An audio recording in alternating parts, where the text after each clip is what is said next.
Price allot. சங்கீதம் 18லேருந்து இன்றைக்கி நம்ம பார்க்க போகிறோம். சங்கீதம் 18ல் நம்ம க்ரியேட் பண்ண சாங் வந்து சாங்கில் வரக்கூடிய லிரிக்லேருந்து இன்றைக்கி நம்ம டிஸ்கஸ் பண்ண போகிறோம். அதில் வந்து சங்கீதக்காரன் எப்படி சொல்லியிருக்கான்னு பார்த்தீங்கன்னா, சங்கீதம் 18:6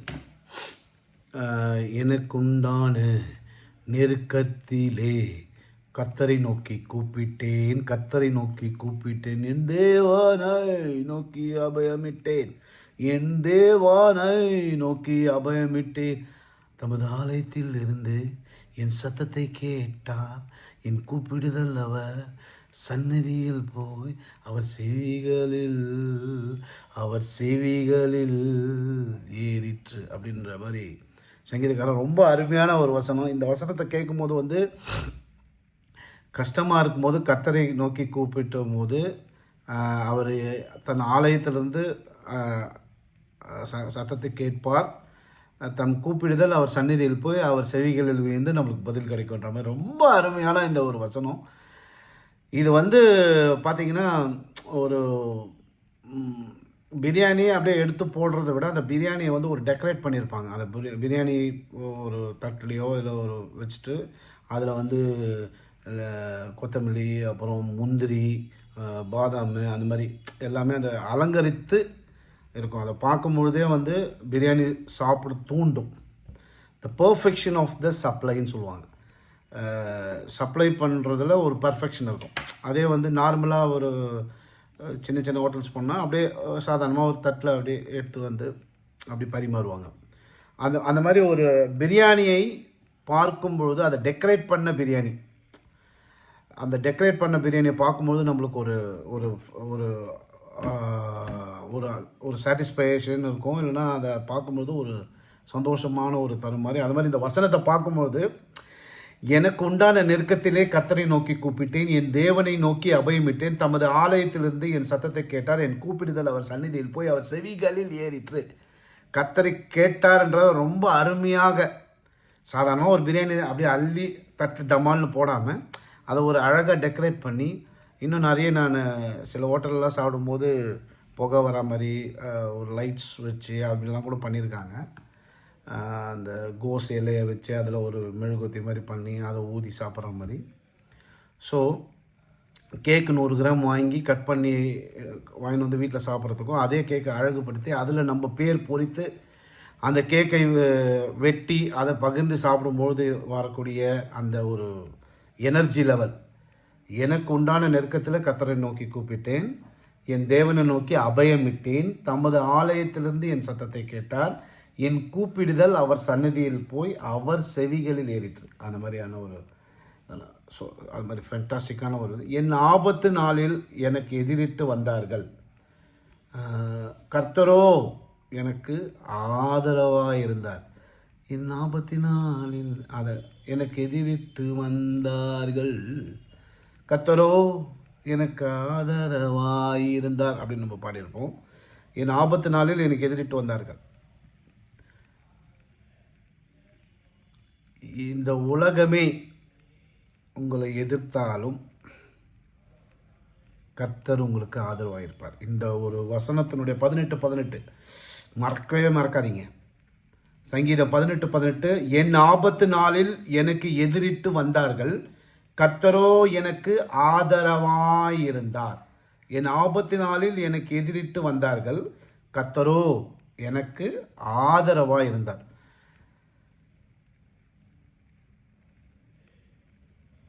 உங்கள் ஃப்ரெண்டு மேலே நீங்கள் ஒரு நம்பிக்கை வச்சுருந்தீங்கன்னா திடீர்னு அவர் கைவிட நேரிடும். உங்கள் வேலை மேலே நீங்கள் ஒரு நம்பிக்கை வச்சுருந்தீங்கன்னா திடீர்னு அந்த வேலை போவதற்கான சூழ்நிலை உருவாகும். உங்கள் தாய் தந்தை மீது ஃபுல் நம்பிக்கை அவருக்கு மீது வைத்தீங்கன்னா திடீர்னு அவர்கள் உங்களை கைவிட நேரிடலாம். உங்கள் குடும்பத்தின் மீது உங்கள் பையன், பொண்ணு, பக்கத்து வீட்டுக்கார் யார் மீதாவது நீங்கள் நம்பிக்கை வைக்கும்போது அவர்கள் கைவிட நேரிடலாம். அவர்கள் கைவிடுன்னு சொல்லலை.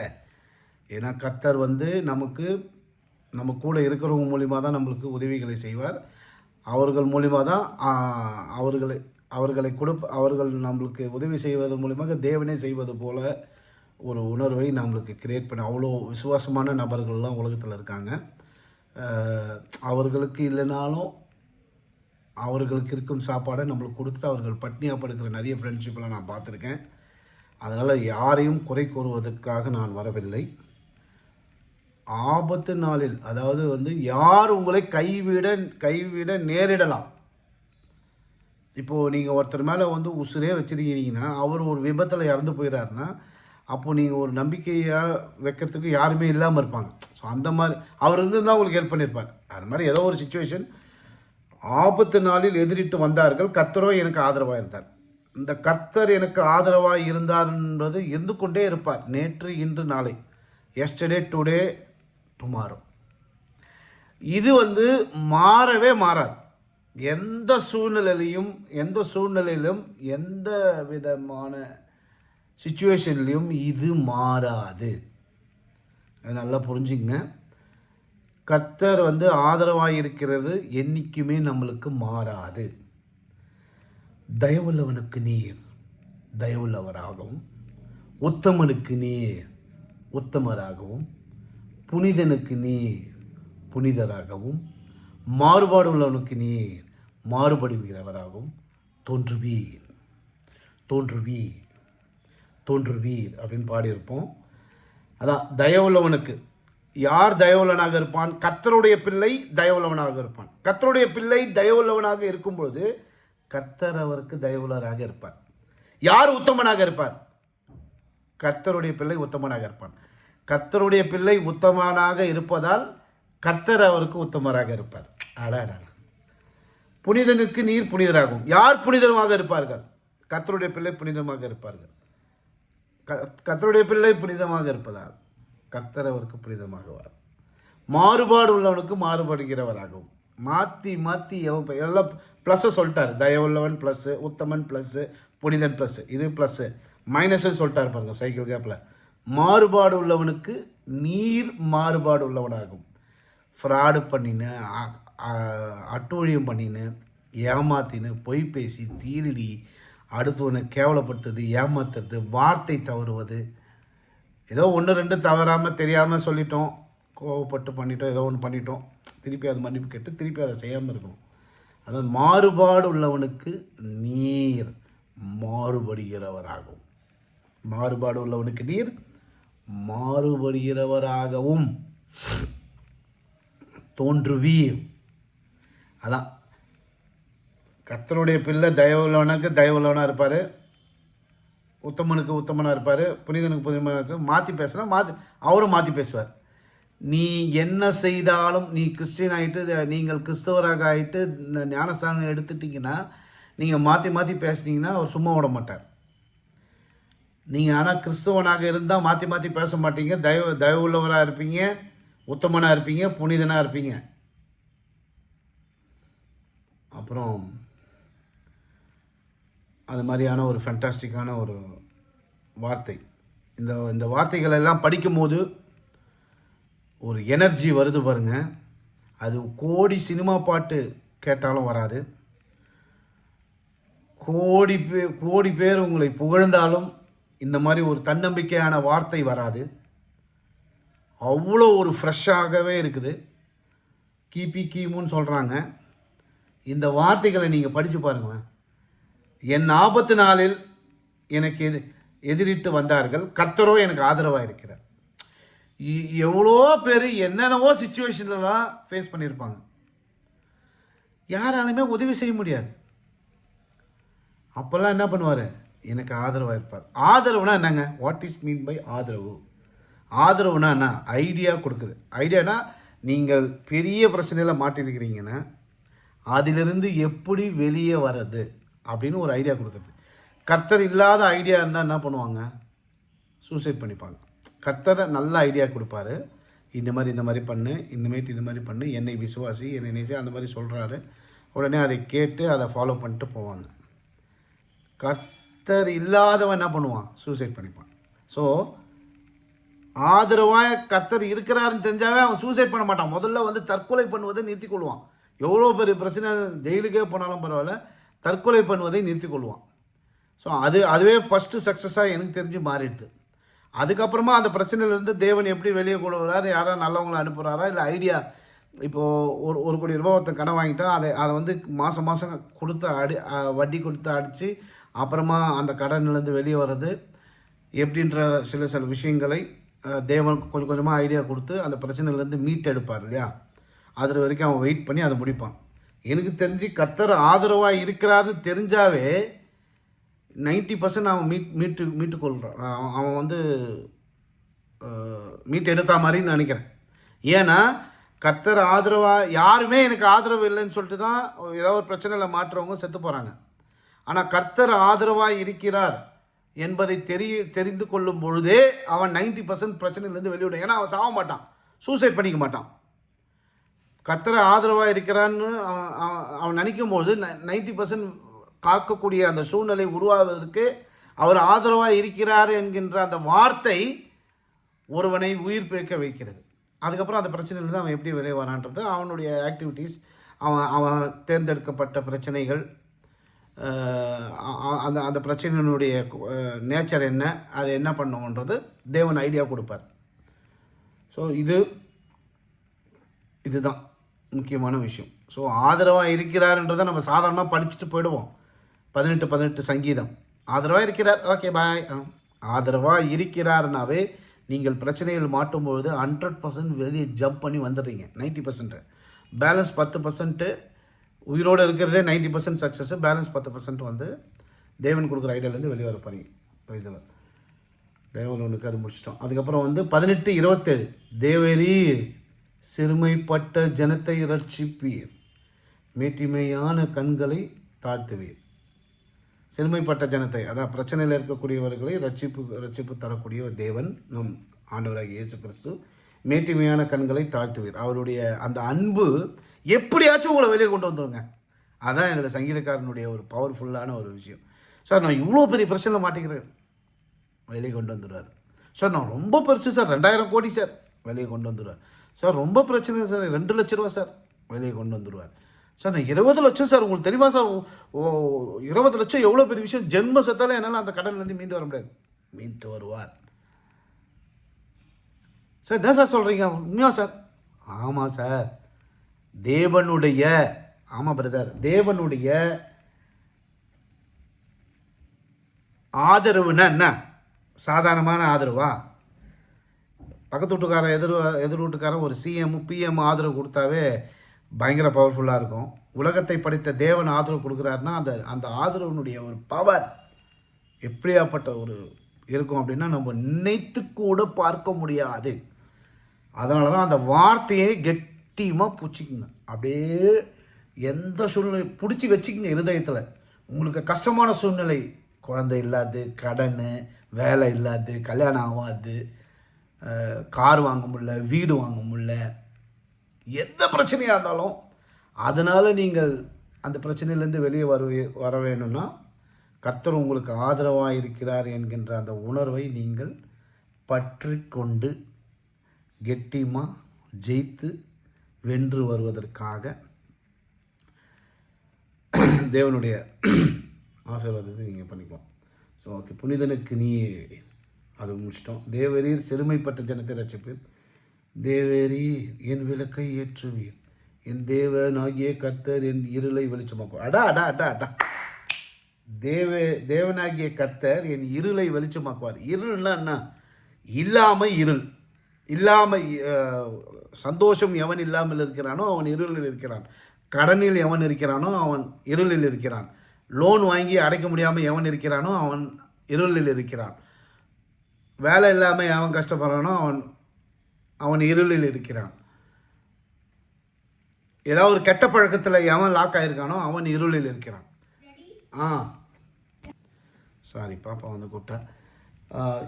தேவனாகிய கர்த்தர் இருளை வெளிச்சம். யாரெல்லாம் இருளில் இருக்கிறார்களோ அவர்களுக்கு வெளிச்சம் கர்த்தர் மட்டும்தான். There is no second chance. இரண்டாவது வாய்ப்பே கிடையாது. ஃபஸ்ட்டு வாய்ப்பு, போன வாரம் நான் சொன்ன மாதிரி ஃபஸ்ட்டு வாய்ப்பே தேவன், செகண்ட் வாய்ப்பே தேவன், தேர்டு வாய்ப்பே தேவன். தேவனை அன்றி வேறு யாருமே உங்களுக்கு வெளிச்சமாக இருக்க முடியாது. வெளிச்சமாக இருக்கிறாங்க, வெளிச்சமாக ஒருத்தர் இருக்கிறாங்க அப்படின்னா, அவரை வேணால் கர்த்தர் உங்களுக்கு வெளிச்சம் கொடுக்குற பர்சனாக இருக்கிறதுக்கான வாய்ப்பு இருக்குமே தவிர, யாராலையும் உங்களுக்கு வெளிச்சமாக இருக்க முடியாது. இருப்பார்களே ஆனால் அதை தேவன் உங்களுக்கு அனுப்பியிருக்கிறார். அங்கே தான் மேட்ரு. தேவன் உங்களுக்கு வெளிச்சமாக ஒரு நபரை அனுப்பியிருக்கிறார். ஏன்னா கர்த்தர் பரலோகத்திலேருந்து பணத்தை போட்டால் அந்த பணம் செல்லாது. அதனால் ஒரு நபரை உங்களுக்கு வியாபாரத்து ரீதியாகவோ இல்லை ரிலேஷன் மூலியமாவோ இல்லை ஃப்ரெண்டாவோ யாரோ ஒரு பர்சனை உங்களுக்கு உதவ உலகத்தில் இருக்கக்கூடிய பணத்தை நீங்கள் பயன்படுத்த அவர் மூலியமாக உங்களுக்கு கொடுப்பதற்காக அனுப்பியிருப்பார். ஸோ என் கூட 10 ஃப்ரெண்ட்ஸ் இருக்காங்க, எனக்காக உயிரை கொடுப்பாங்கன்னா அந்த உயிரை கொடுக்கக்கூடிய நபர் தேவன் உங்களுக்காக பூலோகத்திலே அனுப்பி வைத்த பர்சனாக தான் இருப்பார். அதை புரிந்து கொண்டு அவர்களிடத்தில் நீங்கள் ஜாகிரதையாக பழக வேண்டும். ஏன்னா தேவன் அவரை அனுப்பி இருந்தாலும் அந்த நபர் சாத்தான் பேச்சை கேட்டு உங்களுக்கு அல்வா கொடுக்குவதற்கு நிறைய வாய்ப்புகள் இருக்குது. அதனால் தேவன் கொடுத்தார், நீங்கள் அதை பயன்படுத்தி கொள்ளுங்கள். அவர் கொடுக்கவில்லை என்றாலும் அடுத்த நபரை தேவன் அனுப்புவார்.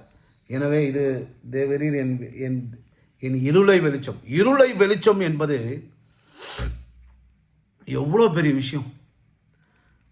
தெரியாமல் போய் நிறைய பேர் தங்களுடைய வாழ்க்கையிலே தெரியாமல் கெட்ட பழக்கத்தில் போய் மாட்டிக்கிறாங்க. தெரியாமல் ஒரு கெட்ட விஷயத்தில் போய் மாட்டிக்கொண்டு அவர்கள் சின்னாபின்னமாகி அவர்களை உலகம் வெறுக்க கூட பிறந்தவங்க எல்லாருமே அவர்களை கைட்டி விட்டுருவாங்க. ஆனால் தேவன் அவர்களுக்கு கர்த்தர் என் இருளை வெளிச்சமாக்குகிறார், உங்கள் இருளை தேவன் வெளிச்சமாக்குவார் என்பதிலே இந்த வார்த்தை 18:28 தேவரீர் என் விளக்கை ஏற்றுவீர், என் தேவனாகிய கர்த்தர் என் இருளை வெளிச்சமாக்குவார். ஃபேண்டாஸ்டிக்கான வேர்ட்ஸுங்க. அப்புறம் உம்மாலே ஒரு சேனைக்குள் பாய்ந்து போவேன், என் தேவனாலே ஒரு மதில். ஏசப்பா துணையோட நம்ம ட்ரூப்புன்னு போட்டிருக்கு இங்கிலீஷில். அப்புறம் லீப்டு ஓவர் எ வால். அதான் எவ்வளோ பெரிய பிரச்சனையாக இருந்தாலும் நான் அந்த பிரச்சனையிலேருந்து மீண்டு வருவேன், அந்த பிரச்சனையை தாண்டி போவேன். அதுதான் ரொம்ப ரொம்பமான ஒரு விஷயம். ஸோ கர்த்தர் உங்களோடு இருந்தால் ஒரு சேனைக்குள் நீங்கள் பாய்ந்து போகலாம். கர்த்தர் உங்கள் கூட இருந்தால் ஒரு மதிலை தாண்டுவேன். அப்புறம் தம்மை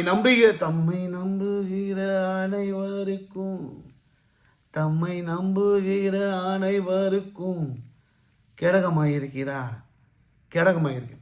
அவர் என்ன பண்ணுறாரு, all those that trust him. கர்த்தர் மேலே நம்ம வச்சிருக்கிறது பக்லர்.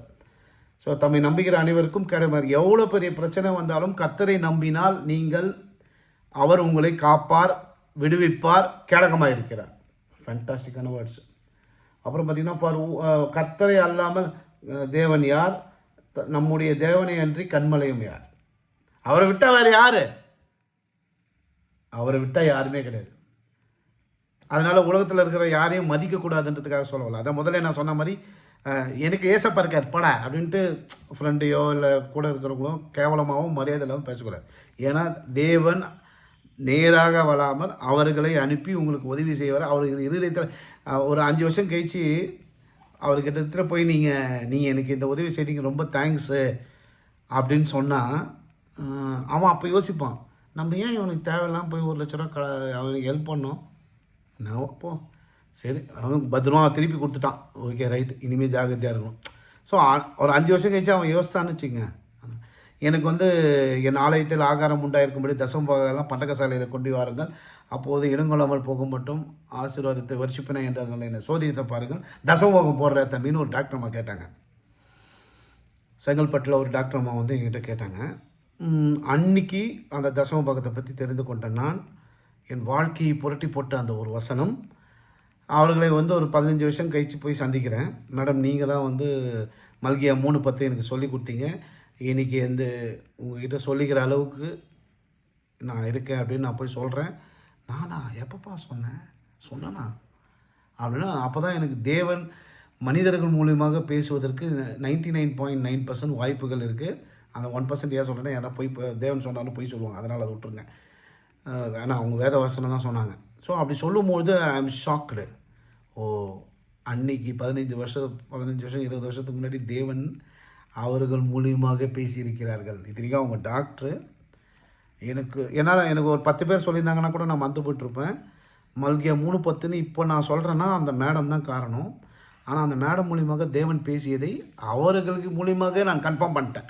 ஏன்னா இப்போ போனேன், இல்லை மேடம் நான் முன்னாடி வந்தேன், உங்களை ஒரு டைம் பார்த்தேன், நீங்கள் வந்து ஜஸ்ட்டு தசமபாகம் போடுற தம்பின்னு கேட்டாங்க. இல்லைன்னு நீங்கள் பைபிளை திறந்து இது மாதிரி சொன்னீங்கன்னு. அப்படியாப்பா, எனக்கு அது மாதிரி சொன்ன மாதிரி ஞாபகம் இல்லைப்பா, சொல்லலாம். அப்படியா சொன்னேன்? இல்லை மேடம் நீங்கள் தான் மேடம் சொன்னீங்கன்றேன். அவங்க கடைசி வரைக்கும் அதை ரியலைஸே பண்ணல. நம்ம ஏன் இதை போய் இவங்ககிட்ட சொன்னோன்ற மாதிரியா ரியலைஸ் பண்ணாங்க. உடனே அப்படியே தேவன் என்னிடத்திலே வார்த்தை மூலியமாக பேசியதை உணரக்கூடிய ஒரு சூழ்நிலையில் தேவனை அவர்கள் மூலியமாக கேட்டார். அதனால் நம்ம மனிதர்களை கேவலமாக பேசுறது, யாரையும் ஊன் பண்ணுறது, அதுக்காக நம்ம எப்போவுமே என்ன பண்ணக்கூடாது. கர்த்தரை கர்த்தரை அல்லாமல் தேவன் யார்? நம்முடைய தேவனை பற்றி இல்லை சாரி நம்மை நம்புகிற அனைவருக்கும் கேட்கமே. கர்த்தரை அல்லாமல் தேவன் யார்? நம்முடைய தேவனை அன்றி கண்மலையும் யார்? என்னை பலத்தால் இடைக்கட்டி என் வழியை செவைப்படுத்துகிறவர் தேவன். ஸோ அதனால் மனிதர்கள் மூலியமாகவும் நம்மளுக்கு தேவன் உதவி செய்வார். அதனால் நம்ம என்ன பண்ணக்கூடாது, யாரையும் மரியாதை இல்லாமல் பேசக்கூடாது. அவர் எந்த மதத்தை சேர்ந்தவராக இருந்தாலும் சரி, உங்கள் மூலியமாக அவர் தேவனை காண வேண்டுமே தவிர அவர்களை இழிவுபடுத்தி நீங்கள் தேவனை அசிங்கப்படுத்தக்கூடாது என்கிறது. அதனால் உம்மாலே ஒரு சேனைக்குள் பாய்ந்து போவேன், என் தேவனாலே ஒரு மதிலை தாண்டுவேன், தம்மை நம்புகிற அனைவருக்கும் அவர் கேடகமாக இருக்கிறார். கர்த்தரை அல்லாமல் தேவன் யார்? நம்முடைய தேவனை அன்றி கண்மலையும் யார்? என்னை பலத்தால் இடைக்கட்டி என் வழியை செவைப்படுத்துகிறவர் தேவன். தேவனே தேவனே தேவனே தேவனே அப்படின்னு இந்த பாட்டில் வரும். எனவே இந்த ஒரு சாங்ஸை வந்து அப்படியே நம்ம அந்த லிரிக்கோடு இன்றைக்கி நம்ம பார்க்க போகிறோம். ஓகே.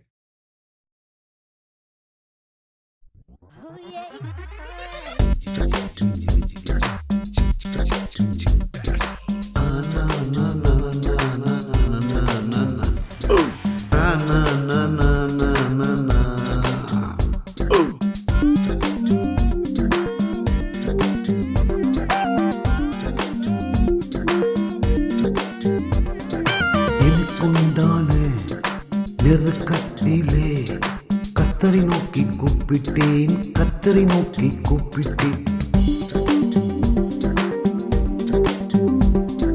தேவனை நோக்கி அபயமிட்டேன், என் தேவனை நோக்கி அபயமிட்டேன்.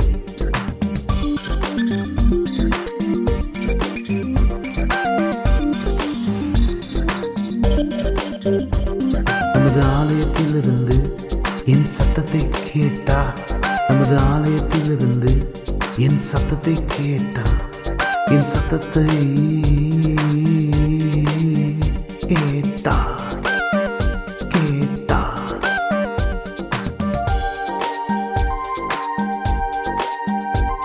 என் கூப்பிடுதல் அவர் சந்நிதியில் போய், என் கூப்பிடுதல் அவர் சந்நிதியில் போய்,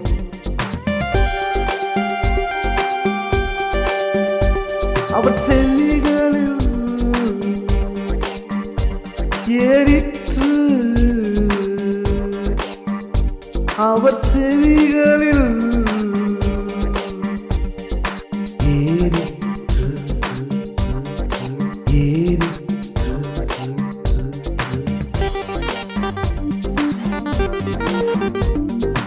ஏசப்பா ஏசப்பா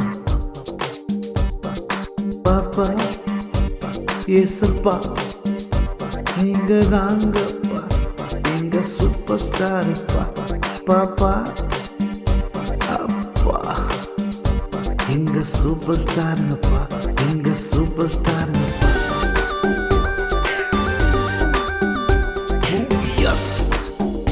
அதில்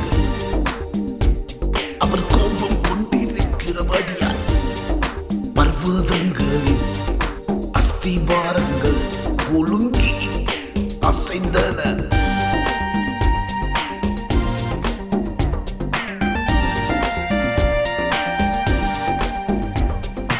ஒழுங்கி அசைந்தன.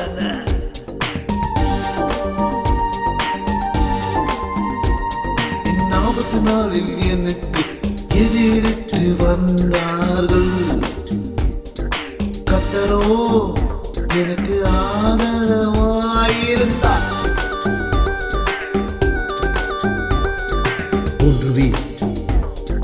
போன்றுவே தயவுள்ளவனுக்கு நீர் தயவுள்ளவராகவும் உத்தமனுக்கு நீர் உத்தமராகவும் புனிதருக்கு நீர் புனிதராகவும் மாறுபாடு உள்ளவனுக்கு நீர் மாறுபடுகிறவராகவும்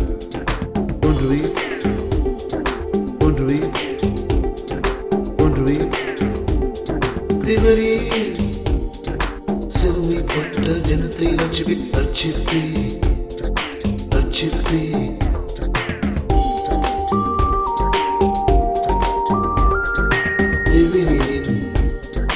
விளக்கை ஏற்றுவே என் தேவனாகிய கர்த்தரின் இருளை கொஞ்சமாக்குவார். எஸ், கொஞ்சமாக்குவார். கொஞ்சமாக்குவார். ஆமென். கொஞ்சமாக்குவார். ஆமென்.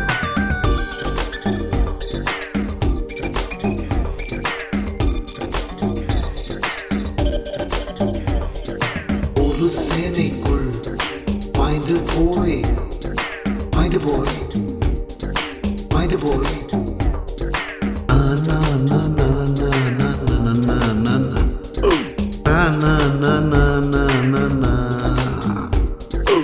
என் தேவனாலே ஒரு மதிலை தாண்டுவேன்.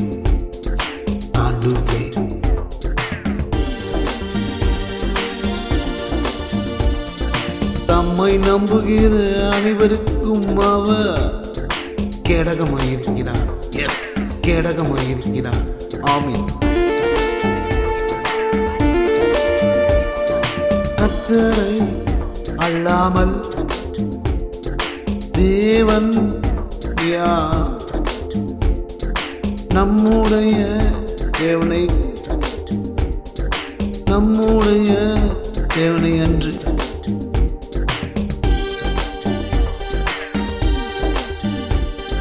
கண்மலையும் யார்?